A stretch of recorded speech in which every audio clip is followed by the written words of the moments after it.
함께 나누신 말씀 창세기 21장 8절부터 21절까지 말씀입니다.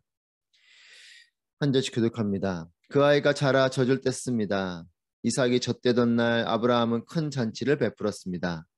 그런데 사라가 보니 아브라함과 이집트 여인 하갈 사이에서 태어난 아들이 이삭을 놀리고 있었습니다.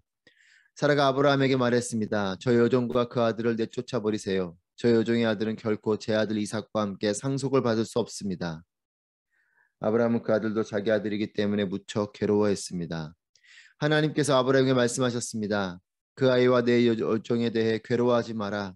사라가 내게 뭐라고 하든 그 말을 들어라. 이삭을 통해 난 사람이라야 내 자손이라고 불릴 것이다. 그러나 내가 내 여종의 아들도 한 나라를 이루게 하겠다. 그 또한 내 자손이기 때문이다. 다음 날 아침 일찍 아브라함은 음식과 물이 담긴 가죽 부대를 가져다 하갈의 어깨에 메어주고 아이와 함께 떠나보냈습니다. 그녀는 길을 떠나 브엘세바 광야에서 방황했습니다.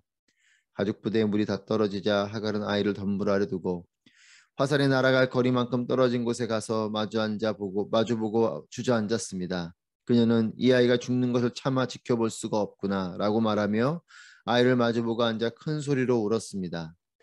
하나님께서 그 아이가 우는 소리를 들었습니다. 하나님의 천사가 하늘에서 하갈을 불러 말했습니다. 하갈아, 내게 무슨 일이 있느냐? 하나님께서 저기 있는 아이의 소리를 들으셨으니 두려워하지 마라. 이제 일어나가서 저 아이를 일으켜 그 손을 잡아라. 내가 그로 큰 나라를 이루게 하겠다. 하나님께서 하갈의 눈을 밝게 하시니 그녀가 샘 하나를 발견했습니다. 그녀가 가서 가죽 부대에 물을 채워 아이에게 마시게 했습니다. 하나님께서 그 아이와 함께 계시는 가운데 그는 자라났습니다. 그는 광야에서 살면서 활 쏘는 사람이 됐습니다. 그는 바란 광야에서 살았습니다. 그의 어머니가 그를 위해 이집트 여자를 그의 아내로 맞아들였습니다. 아멘.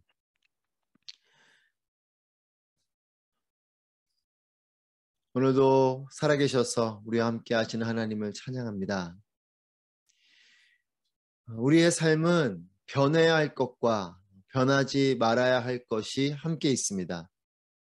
변할 것이 변하는 것은 축복입니다. 그리고 변하지 않아야 될 것이 변하지 않고 있는 것은 축복입니다. 이것이 반대인 경우가 문제인 거죠. 변해야 할 것인데 변하지 않는 것. 또 변하지 말아야 하는 것인데 변하는 것. 이것이 문제입니다. 하나님의 은혜로 아브라함이 100세가 되어서 이제 사라를 통해 이삭을 낳게 되었습니다. 그리고 이삭이 자라면서 문제가 발생합니다. 8절입니다. 그 아이가 자라 젖을 뗐습니다. 이삭이 젖되던 날 아브라함은 큰 잔치를 베풀었습니다. 이삭이 젖되던 날, 이제 시간이 좀 지난 것이죠. 이삭이 태어나고 시간이 조금 지난 것입니다. 그리고 이 젖되던 날에 아브라함이 잔치를 베풀면서 집안 모든 사람이 이제 이삭의 이 존재가 크게 인식됩니다. 이삭은 하나님의 약속의 자녀, 이거 대를 잇고 유산을 물려받을 귀한 아들인 것을 집안에 있는 모든 사람들이 다시 한 번 더 크게 인식하게 되는 것입니다. 이런 상황 속에 사라의 눈에 가시 같은 것이 들어옵니다. 9절입니다. 그런데 사라가 보니 아브라함과 이집트 여인 하갈 사이에 태어난 아들이 이삭을 놀리고 있었습니다. 누굽니까? 이스마엘입니다. 이스마엘이 누굽니까? 사라가 자손이 없으니 아브라함에게 제안해서 자신의 여종 이집트 사람인 이 하갈을 통해서 낳은 아들이 이스마엘입니다. 이스마엘은 사라가 자손이 없을 때에 아브라함에게 제안해서 낳은 아들입니다. 이삭이 태어나기 전까지 아브라함의 대를 잇고 또 유산을 물려받을 아들이 바로 이 이스마엘입니다. 그런데 이제는 달라졌습니다. 이제 이삭이 태어나고 자라고 있습니다. 이 사라에게 이스마엘은 눈의 가시 같은 존재입니다. 달면 삼키고 쓰면 뱉는 격과 같이 이제는 이삭과 이스마엘이 한 집에 같이 있는 것이 불편해졌습니다. 이스마엘이 고마운 존재였다가 이제는 사라지기를 바라는 그런 존재가 된 것이죠. 마음이 변했습니다. 이삭이 없을 때는 이스마엘을 필요했는데 이제 이삭이 태어나고 나니까 이 이스마엘이 눈에 가시 같은 거죠. 그래서 사라는 이 하갈과 이스마엘을 내쫓으라고 이 아브라함을 다그칩니다. 그런데 아브라함은 11절에 보면 이 이스마엘도 자기 아들이기 때문에 괴로워합니다. 하나님의 약속을 끝까지 믿고 기다리지 못하고 인간적인 결정에 따라서 얻은 이 아들이 불편한 존재가 됐고 괴로운 존재가 됐습니다. 하나님의 약속을 끝까지 믿고 있었다면 낳지 않았을 아들이겠지만 인간의 생각으로 이제 가망이 없구나, 가능성이 없구나라는 생각 속에서 낳은 이 아들, 이 이스마엘이 이제는 불편한 존재이고 괴로운 존재가 된 거죠. 이 사라와 아브라함의 믿음이 흔들려서 하나님의 뜻과 별개로 얻은 아들인 이 이스마엘에 대해서 결국 이것에 대한 해결도 하나님께서 해주십니다. 12, 13절 말씀해 보시면 하나님께서 아브라함에게 말씀하셨습니다. 그 아이와 내 여종에 대해 괴로워하지 마라. 사라가 내게 뭐라고 하든 그 말을 들어라. 이삭을 통해 난 사람이라야 내 자손이라고 불릴 것이다. 그러나 내가 내 여종의 아들도 한 나라를 이루게 하겠다. 그 또한 내 자손이기 때문이다. 괴로워하지 마라. 이삭을 통해 난 사람이라야 내 자손이라고 불릴 것이다. 하나님께서는 이미 오래전에 약속해 주신 것처럼 변함없는 하나님의 약속을 말씀하십니다. 이삭을 통해, 즉 사라가 낳은 그 아들을 통해서 낳게 된 사람들이 너의 자손이 될 것이다. 하나님의 약속은 변함이 없습니다. 오직 이삭을 통해 난 사람만이 아브라함의 자손이라고 다시 한 번 더 말씀해 주십니다. 약속은 분명하기 때문에 어떤 변화도 틈도 없습니다. 아브라함과 사라는 하나님의 약속이 있었음에도 불구하고 자신들이 가망성이 없을 것 같고 그런 마음으로 틈을 만들고 그 틈을 통해서 이스마엘을 낳았지만 하나님의 약속은 변함이 없어요. 그 어느 경우도 동일하게 사라를 통해서, 즉 이삭을 통해서 낳게 되는 그 자손들이 너의 자손이다 라고 말씀하시는 것이죠. 진리를 어떤 경우에도 하나님은 타협할 수 없습니다. 하나님의 공의로우신 것이죠. 하나님 말씀하신 그것을 그대로 이루시는 분이세요. 이 약속을, 하나님의 이 약속을 기준에 두면 이스마엘은 설 자리가 없습니다. 버림받아야 되고 또 상황에 따라서는 죽음으로 사라져야 될 운명일 수도 있습니다. 그런데 하나님은 변함없이 이삭, 즉 사라를 통해서 낳게 되는 그 아들을 통해 낳게 되는 자손들이 아브라함의 별처럼, 하늘의 별처럼 셀 수 없는 그 민족을 이루는 자손들이 될 것이다 라는 이 말씀을 변함없이 말씀하시지만, 그래서 하나님은 이런 공의로우신 이 변함없는 하나님이시지만 하나님은 사랑이시기도 합니다. 그래서 13절 말씀해 보시면 그러나 내가 내 여종의 아들도 한 나라를 이루게 하겠다. 그 또한 내 자손이기 때문이다. 이스마엘도 한 나라를 이루게 될 것이다 라고 말씀하십니다. 공의로는 버림받을 아들이지만 하나님의 사랑이 그를 건지시고 축복해 주십니다. 우리 모두 하나님의 공의로우심 앞에 죄를 분명히 깨닫게 되지만, 그래서 우리는 이 공의로우심 앞에 서면 우리는 설 자리가 없고 갈 자리가 없지만 하나님의 사랑을 통해 구원의 은혜를 입게 된 것입니다. 하나님의 공의 앞에서 그 누구도 설 사람이 없습니다. 하지만 하나님의 그 사랑이 우리를 건지시고 기회를 주시는 것이에요. 하나님의 약속을 따라 이스마엘은 설 자리가 없지만 하나님의 사랑이 이 이스마엘을 건지시고 또 이스마엘에게도 하나님의 축복을 주십니다. 결국 하갈과 이스마엘은 아브라함의 집을 떠나게 됩니다. 그리고 브엘세바 광야에서 방황하게 됩니다. 물도 다 떨어지고 갈 곳도 없는 이 하갈은 절망의 마음으로 이제 죽음을 묵상하면서 큰 소리로 울고 앉아 있습니다. 이때 하나님의 사랑이 하갈을 찾아오십니다. 17절 말씀입니다. 하나님께서 그 아이가 우는 소리를 들으셨습니다. 하나님의 천사가 하늘에서 하갈을 불러 말했습니다. 하갈아, 내게 무슨 일이 있느냐? 하나님께서 저기 있는 아이의 소리를 들으셨으니 두려워하지 마라.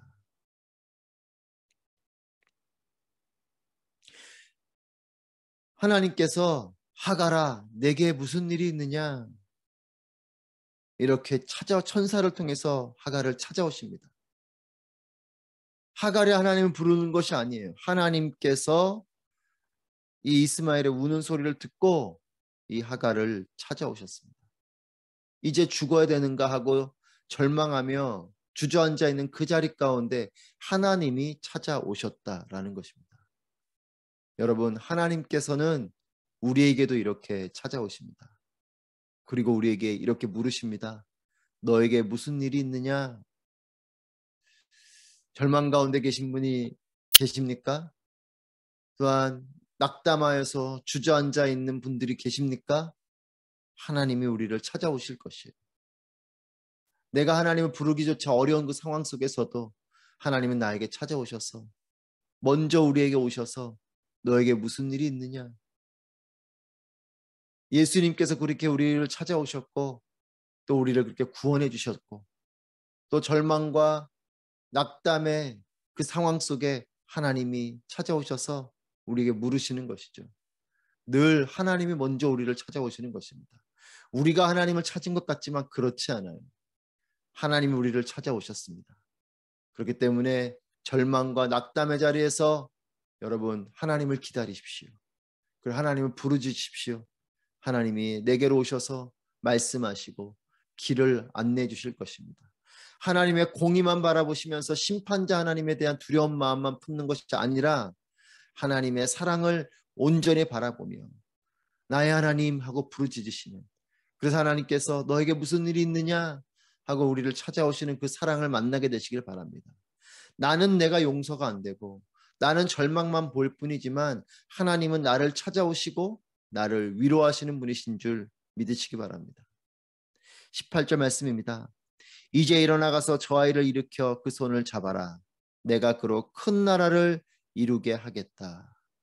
아브라함 개인에게 말씀하신 하나님의 말씀, 한 민족을 그 나라를 이루게 하겠다라고 하신 이 하나님의 말씀이 이제 하갈에게도 들려옵니다. 내가 그로 큰 나라를 이루게 하겠다. 나는 끝났나 싶었는데 하나님은 미래를 주십니다. 소망과 축복을 주시는 것이죠. 이삭뿐만이 아니라 이스마엘도 잊지 않으시고 이스마엘과 그의 어머니 하갈을 돌보시고 인도하시는 이 사랑의 하나님, 이 사랑의 하나님을 찬양합니다. 19절 말씀입니다. 하나님께서 하갈의 눈을 밝게 하시니 그녀가 샘 하나를 발견했습니다. 그녀가 가서 가죽 부대에 물을 채워 아이에게 마시게 했습니다. 아브라함이 싸준 이 가죽 부대의 물은 다 떨어졌습니다. 이제 하나님께서 눈을 열어주셔서 샘을 발견하게 해주십니다. 이스라엘 백성들이 광야에서 하나님의 도우심으로 물을 먹었듯이 하갈에게 이제 물을 주시고 생명을 주시는 분은 하나님이십니다. 아브라함이 쌓아준 가죽 부대에 물을 가지고 나왔지만 이제는 그 물은 다 떨어졌고 하나님이 눈을 열으셔서 샘을 발견하게 해주셨습니다. 그리고 이제 하갈은 아브라함이 채워준 물은 다 떨어진 이 비어진 가죽 부대에 하나님께서 보여주신 물을 새로 채웁니다. 아브라함의 도움 아래 살던 하갈이 이제는 광야에서 하나님의 도우심으로 살게 된 것입니다. 여러분, 때로는 우리도 안정된 곳을 떠나야 될 때가 있습니다. 그리고 어떤 도움과 그늘 아래 살아가던 때가 있습니다. 하지만 그 자리를 벗어나면 우리에게 두려움이 오고 불안함이 오고 막막함이 찾아오지만 여러분, 그때가 하나님의 손길을 채울 때인 것이에요. 내 손에 붙잡고 있었던 내 힘으로 또는 세상적인 어떤 힘으로 살았던 영역을 벗어날 때 우리는 불안하지만 여러분, 그때가 하나님의 것을 채울 때인 것입니다. 여러분, 내려놓음이라는 어떤 책의 제목도 여러분 아시죠? 무엇인가 내려놓게 된다라는 것은 사실은 내 모든 것이 사라지는 것 같지만 그렇지 않습니다. 이제 그 순간이 그 비워진 자리에 하나님의 것을 채울 수 있는 기회가 되는 것입니다. 20절 말씀입니다. 하나님께서 그 아이와 함께 계시는 가운데 그는 자라났습니다. 그는 광야에서 살면서 활 쏘는 사람이 됐습니다. 21절 그는 바란 광야에서 살았습니다. 그의 어머니가 그를 위해 이집트 여자를 그의 아내로 맞아들였습니다. 이스마엘이 하나님께서 함께 계시는 가운데에 잘 성장하게 됩니다. 광야에 살아도 갈 곳이 없어도 하나님을 만나면, 하나님을 얻으면 모든 것을 얻게 되는 것입니다. 이제 죽어야 하는가 절망하고 주저앉아 있었지만 그 순간 하나님께서 찾아오셨고, 그리고 하나님께서 이 이스마엘과 함께 계시는 가운데 이 이스마엘이 자라나게 됩니다. 하나님의 손길을 통해서 아브라함 가정에서는 이스마엘을 떠나보냄으로 더 이상 갈등이나 어려움 없는 상황이 찾아왔고, 또 하갈과 이스마엘도 이 죽음의 고비를 넘어서 생명을 얻음으로 바란 광야에서 살아가게 되었습니다. 하나님은 우리의 방법보다 수가 많으시고 우리의 지혜와 생각보다 그 지혜와 생각이 더 넓고 깊으신 분이십니다. 하나님의 때에 하나님의 방법으로 일하시는 이 하나님을 찬양합니다. 그리고 우리의 실수 가운데에도 또 버림받은 것 같은 상황 속에서도 이것을 고치시고 도우시는 하나님을 찬양합니다. 하나님은 공의로우십니다. 진리를 그 어떤 것과도 타협하지 않으십니다. 그럼에도 하나님은 사랑이십니다. 우리의 연약함과 실수를 공의의 잣대가 아닌 사랑의 깊이로 돌보시는 분이십니다. 오늘도 하나님은 공의로 세상을 다스리시고 사랑으로 돌보십니다. 진리로 우리를 가르치시고 은혜로 우리를 보듬어 주십니다. 하나님은 살아계십니다.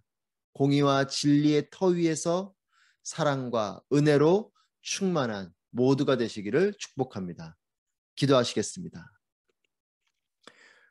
오늘 말씀을 기억하면서 함께 기도하실 때 공의로 약속을 이루시는 하나님의 신실하심을 의지하고 기다리는 참된 믿음을 품게 하여 주시옵소서. 사랑으로 돌보시고 인도해 주시는 하나님의 은혜를 기억하며 하나님을 온 마음 다해 사랑함으로 모든 상황 속에서 주님과 동행하는 삶이 되게 하여 주시옵소서. 함께 기도하도록 하겠습니다. 기도합니다.